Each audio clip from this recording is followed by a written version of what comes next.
हिंदी की कक्षा में एक बार फिर से सभी का स्वागत है। मैं डॉक्टर रमन कुमार बीए प्रथम वर्ष के सभी छात्र छात्राओं का स्वागत करता हूं। आज हम कवि रसखान जी के सवैये करेंगे जो आपके पाठ्यक्रम में है। देखिए रसखान जी का सवैया।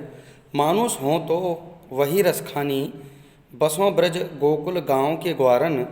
जो पशु हों तो कहा बस मेरो चरों, नित नंद की धेनु मंजारन।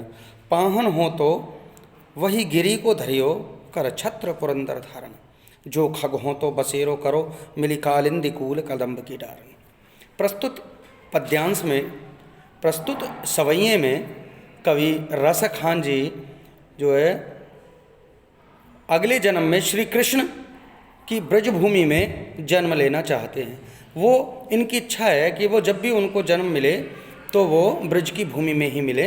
तो इस सवैये के माध्यम से कवि अपने विचार प्रस्तुत करना चाह रहा है और वह बताना चाह रहा है कि वह जब भी जन्म ले ब्रज की गलियों में या ब्रज भूमि में ही जन्म ले। देखिए पहला सवैया। मानुष हो तो वही रसखानी, बसों ब्रज गोकुल गाँव के ग्वारन। जो पशु हो तो कहा बस मेरो चरों, नित नंद की नेंदु मंजारन। कवि रसखान जी कहते हैं कि हे प्रभु, यदि मुझे अगले जन्म में मनुष्य बनूं तो मेरा निवास कहाँ हो? गोकुल में हो, ब्रज में हो और ग्वालों के साथ हो। और जो पशु हो तो कहा बस मेरो चरों, नित नंद की मंजारन। यदि मुझे पशु का जन्म मिले या अर्थात मैं पशु बनूं तो बस मेरा इतना ही कहना है कि मैं नित्य नंद की गायों के बीच में चरता रहूं। पाहन हो तो वही गिरी को जो धरियो, कर छत्र पुरारन। यदि मुझे पत्थर अगले जन्म में बनना पड़े तो मुझे वही गोवर्धन पर्वत का पत्थर बनाना जिन पर श्री कृष्ण जी ने अपनी एक उंगली पर धारण कर लिया था और इंद्र के क्रोध को शांत कर दिया था। जो खग हो तो बसेरो करो, मिली कालिंदी कूल कदम्ब की डारन। खग माने पक्षी। यदि हे प्रभु, यदि मैं पक्षी बनूं तो मेरा कहाँ पर बसेरा हो? तो वही यमुना नदी के तट पर कदम्ब के पेड़ की शाखाओं पर मेरा जन्म हो। कहने का तात्पर्य यह है कि हे भगवान कि यदि प्रत्येक स्थिति में वो श्री कृष्ण जी के समीप रहना चाहते हैं रसखान जी, और वो प्रभु के ही शरण में आना चाहते हैं। वो चाहते हैं कि उनके मन में व्याप्त श्री कृष्ण के प्रति अत्यंत प्रेम है और भक्ति है। वो चाहते हैं कि श्री कृष्ण जी के समीप रहें और उनकी भक्ति करें। अगला सवैया। या लकुटी अरु कामरिया पर राजति हुपुर को तजिडारो। आठों सिद्धि नौ निधि को सुख नंद की, गाय चराए बिसारो। रस खानी कबो इन आँख ने सो, ब्रज के बन बाग तड़ाग निहारो। कोटिक रो कल घोत के धाम करियल के कुंजन ऊपर वारो। आगे कवि रसखान जी कहते हैं या लकुटी, लकुटी लाठी, अरु माने और, कामरिया कंबल।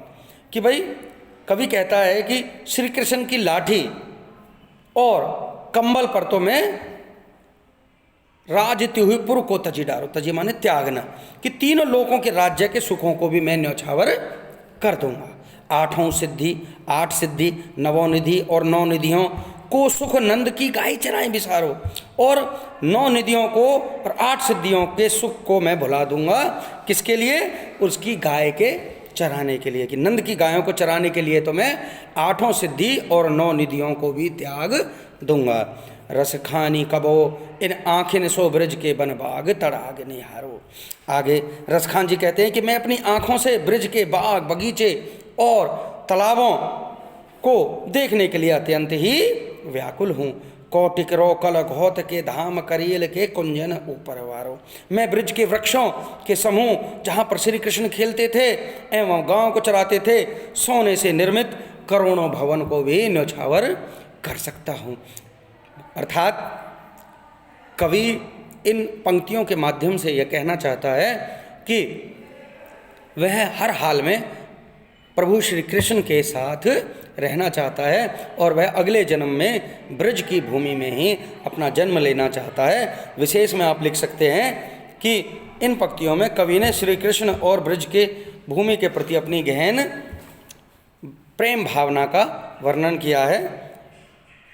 भाषा सहज सरल एवं ब्रज भाषा रचित है। सवैया छंद का प्रयोग किया गया है। अनुप्रास अलंकार का सुंदर प्रयोग किया गया है। नवोनिधि, ब्रज के वन, करील के कुंजन आदि में अनुप्रास अलंकार की छटा दर्शनीय है। शब्द चयन सर्वथा उचित एवं भावानुकूल है।